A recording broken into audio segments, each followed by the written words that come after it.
Gloria laus et honor tibi sit, Rex Christe Redemptor, cui puerile decus, prompsito sana pium. So this was a interview given on August 22nd. This interview was given in the context of the French interior minister, I think it was the interior minister, banning the Catholic political party in France. So now I'm reading from the interview of Archbishop Vigano. Okay, globalism is, so to speak, the staging, the script, and the scenario that must prepare humanity for the political ascent of the Antichrist, to whom the leaders of the world, his servants, will cede national sovereignty so that he becomes a kind of global tyrant. Now, this is obvious, right? It's interesting, though, isn't it? Because for centuries, the Church has understood that the Second Coming will be preceded by a one-world Antichrist government. Well,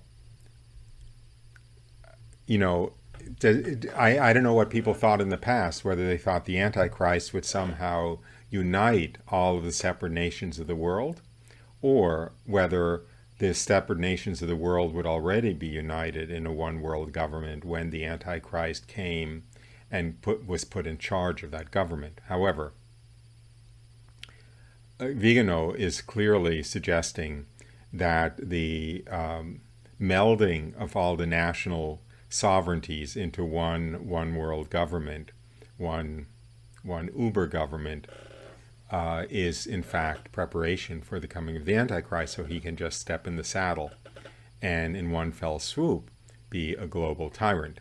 Continuing, the element that, in my opinion, must be understood is the mirror relationship between the coup d'etat of the deep state in the civil sphere and the analogous equivalent of the deep church in the ecclesiastical sphere, because at the base of both of them broods the poisonous seed of the revolution, that is to say, the subversion of the natural order that God established for man and for human societies. Okay, now it becomes very interesting, because Vigano's thesis is that God believes in hierarchy. The heavens are hierarchy, right? The 9 choirs of angels are hierarchy. God is at the top of the hierarchy. God believes in governance through hierarchy. And since the last couple of centuries, there has been a reversal where the zeitgeist, the mood of the times, is that governance should be from the grassroots up, should be from the bottom up, should be the individual people who hold the reins of power, and it shouldn't be hierarchical. Now, that was affected in the civil sphere. This is becoming an interesting talk, actually. In the civil sphere, in the context of all of the revolutions against monarchy that happened since the middle of the 18th century, especially in Christendom. And so now most of the countries of the world are putatively democracies, claim to be democracies. However, the Church always was a hierarchy right from the top down until, drum roll please, until the middle of the 20th century, when all of a sudden we had collegiality, we had synodality, we had the voice of the bishops getting together and having power absent the Pope, the laity being invited into the halls of power, let's say. Anyway, so there's been the same revolution from a top-down political power structure in the Church to a bottom-up power structure. And of course now you have the Synod of Synods, and you have all the national synods and so forth.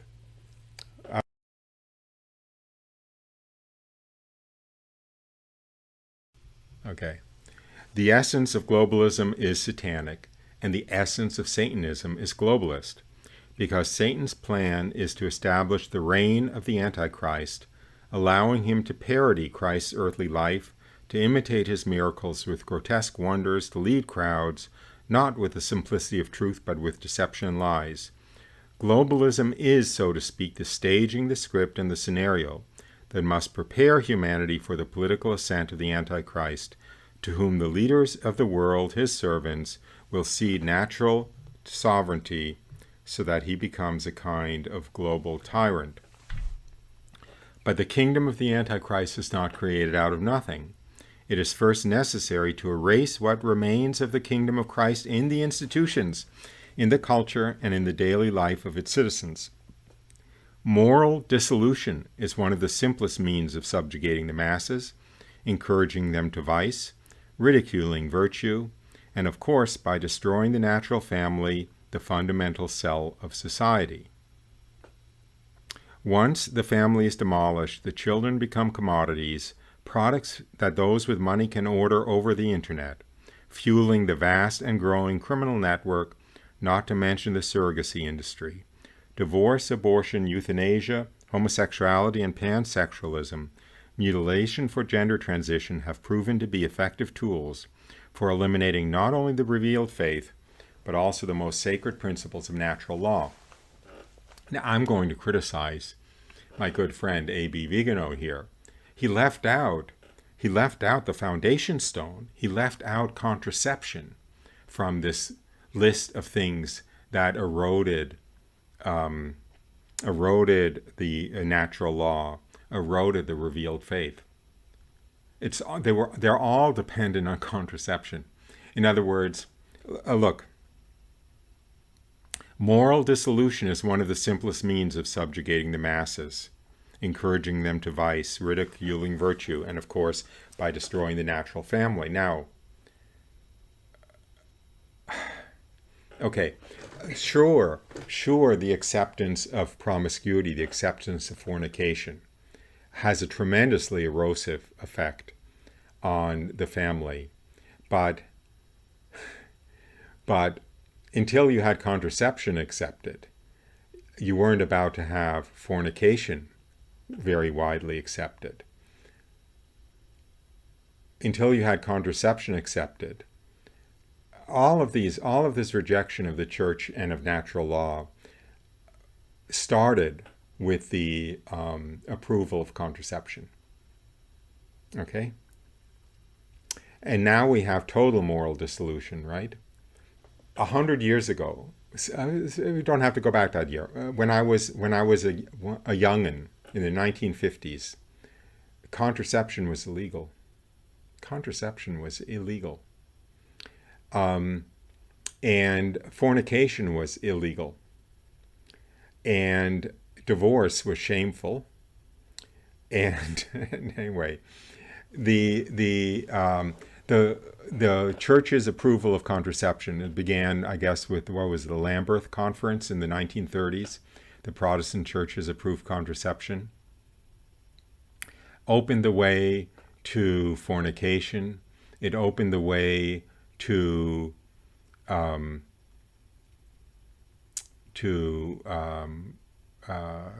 couples not having children. It basically opened the way to homosexuality even, because once you have contraception, you have a deviation from natural law. You have the principle expressed in contraception that intimate relations are legitimate for pleasure only. That it is legitimate to separate the natural place of intimate relations in natural law with the pleasure of sexual activity. I'm going to just read this. I'm not firing on all syllables today. Evidence. Okay. I'm going to just go back to reading. I'm going to read the last paragraph and just continue reading. But the kingdom of the Antichrist is not created out of nothing. It was first necessary to erase what remained of the kingdom of Christ in the institutions, the culture, and the daily life of the citizens. Moral dissolution is the simplest means of subjugating the masses, encouraging them to vice, ridiculing virtue, destroying the natural family, the fundamental cell of society. Once the family is demolished, the children become commodities. Divorce, abortion, euthanasia, homosexuality, and pansexualism, mutilation for gender transition, have proven to be effective tools for eliminating not only the revealed faith, but also the most sacred principles of natural law. I think that Vigano should go back a step and say contraception, fornication, homosexuality, the approval of contraception, fornication, and homosexuality have proven to be effective tools. I don't think, in other words, I think that pansexualism, mutilation, so forth, are downstream. Upstream is contraception and fornication. Anyway, continuing.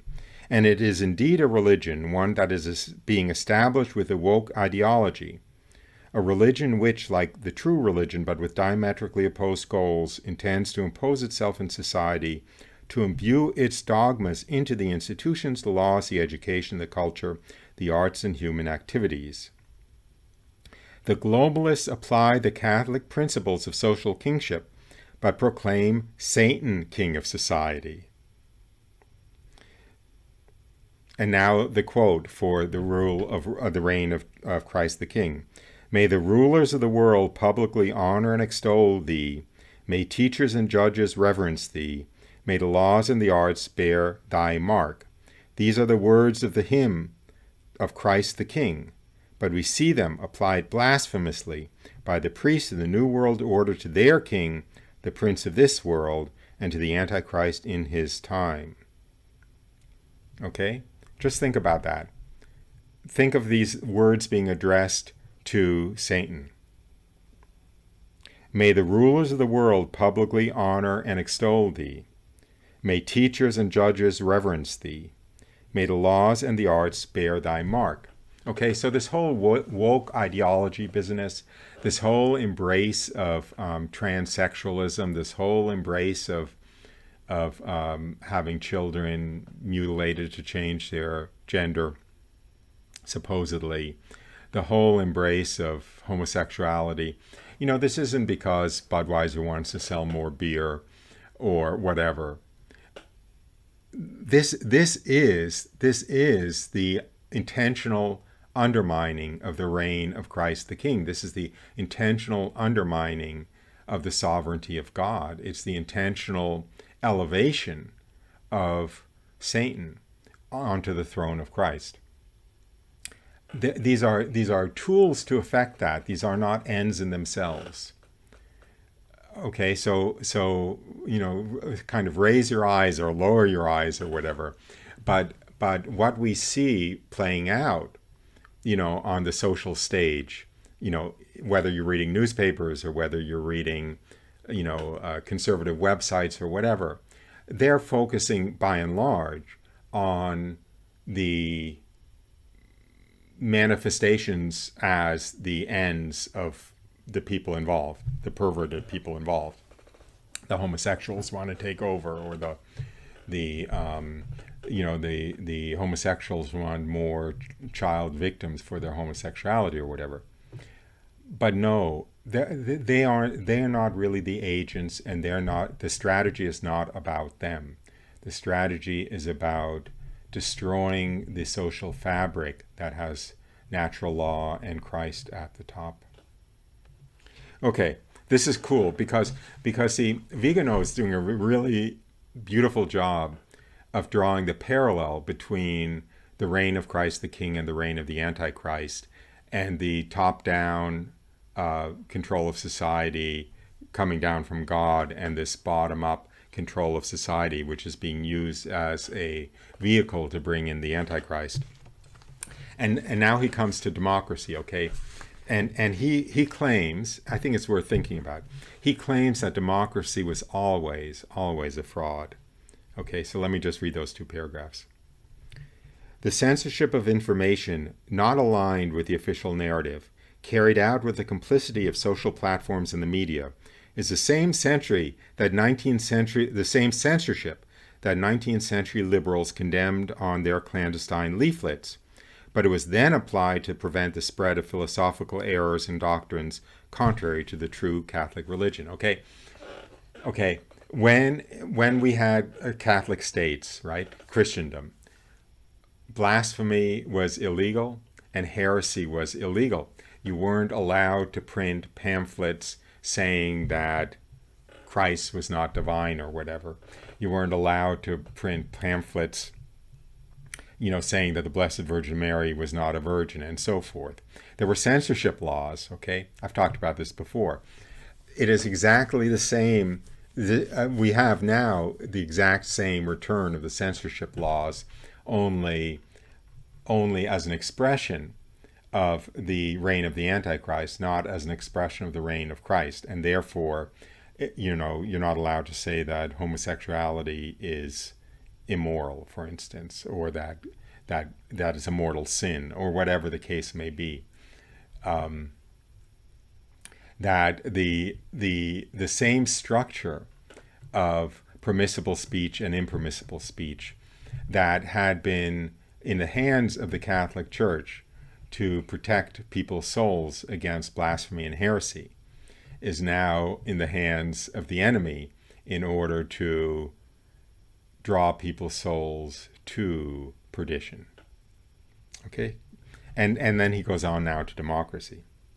And it is no coincidence that democratic fiction resorts to means of violent repression of popular demonstrations, which in a free democracy should lead to barricades. It is not enough to call a dictatorship a democracy for it magically to become so.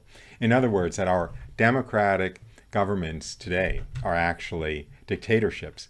And the proof of that is that when people demonstrate in a way that's threatening to the dictatorship, the demonstration is not allowed. The free speech is not allowed. Okay? You can look at our 2016 elected president to see evidence of free speech not being allowed if it's against the political narrative of the powers that be. You can look at the demonstrations. I'm not going to name the demonstration because there's probably someone prowling. There's probably a speech recognition thing going through. But you can look at the demonstrations that result in people going to jail versus demonstrations that don't result in people to go to jail. And you can see the farce of the claim of democracy.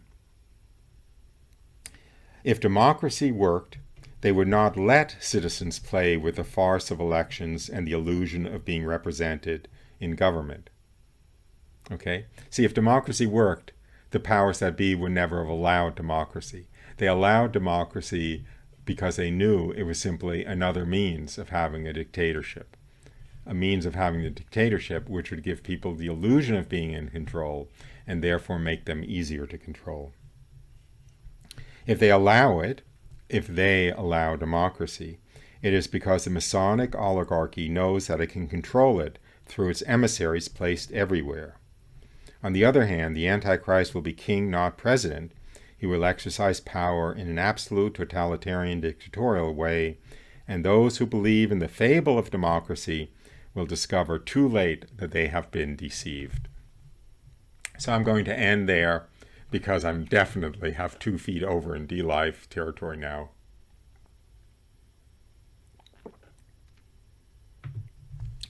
But maybe I should put up a link, huh? Maybe I should put up a link. I'll put up a link.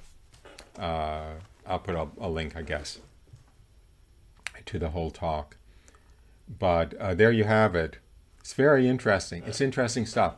See, what I really like about Vigano is his spiritual perspective, his very top-down perspective, and his seeing all of this in terms of spiritual warfare in the context of end-time salvation history.